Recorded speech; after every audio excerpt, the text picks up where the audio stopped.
Hi guys, welcome to Hardware Info channel.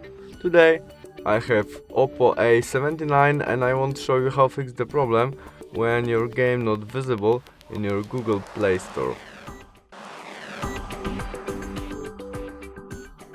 If you have the same problem as I search Mobile Legends games, but I can download it, I can't do anything with it.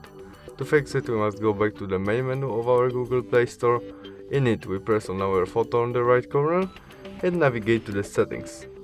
In it, we pick Family and Parental Controls.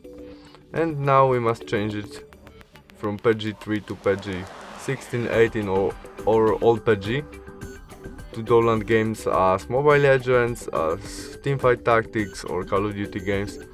To change it, we click there. Now we must enter connect pin to parental control. And after that we can click on allow all including unrelated and confirm by got it. Save, and that's all. We can go back to the Mobile Legends games and now we can install it. That's all. Thanks for watching. Bye.